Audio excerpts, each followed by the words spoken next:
got so much motherfucking design on right now.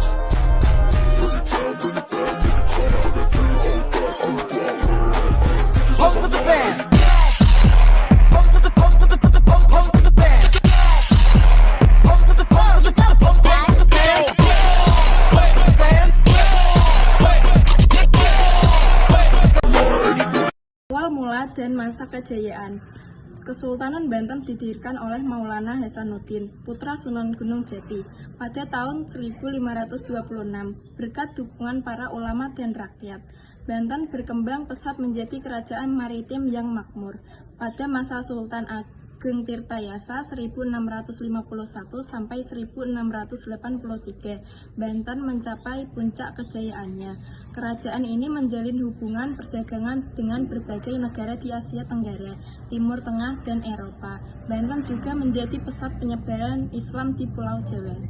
Kerajaan Banten berhasil mencapai puncak kejayaan pada masa pemerintahan Sultan Ageng Tirtayasa.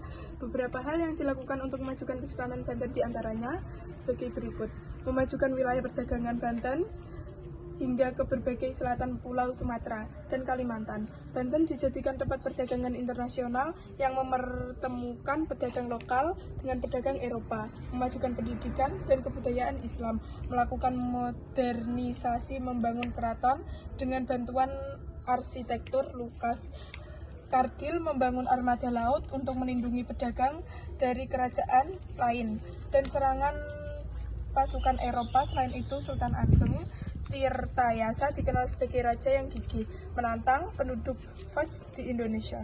Peninggalan Kerajaan Banten. Peninggalan Kerajaan Banten merupakan bukti kejayaan dan keberlanjutan peradaban yang perlu diapresiasi.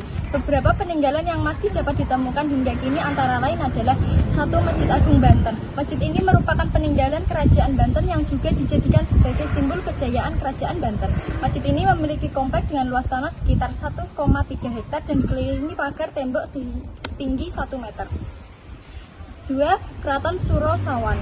Keraton ini terletak di Desa Banten, Kecamatan Kesemen, Kota Serang. Bangunan ini merupakan simbol kebesaran dan kejayaan Kerajaan Banten. Ketiga, Banteng Spillwich. Benteng ini merupakan bukti penjagaan Kerajaan Banten asas serangan laut, sekaligus digunakan untuk memantau aktivitas pelayaran. Sebelum periode Islam, Banten adalah kota penting yang masih dalam kekuasaan Pajajaran.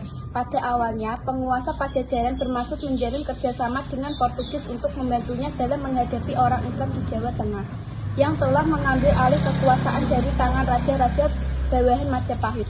Namun, sebelum Portugis sempat mengambil manfaat dari perjanjian dengan mendirikan pos perdagangan, pelabuhan Banten telah diduduki oleh orang-orang Islam. Sunan Gunung Jati berhasil menguasai Banten pada 1525 sampai 1526 Masehi. Kedatangan Sunan Gunung Jati ke Banten adalah bagian dari misi Sultan Trenggono dari Kerajaan Demak untuk mengusir Portugis dari Nusantara. Mengambil alih pemerintah tetapi tidak mengangkat dirinya sebagai raja. Pada 1052 Sunan Gunung Jati kembali ke Cirebon dan menyerahkan Banten adalah putra keduanya Sultan Maulana Hasanuddin. Sejak saat itu Sultan Maulana Hasanuddin resmi diangkat sebagai raja pertama Kerajaan Banten. I got so much motherfucking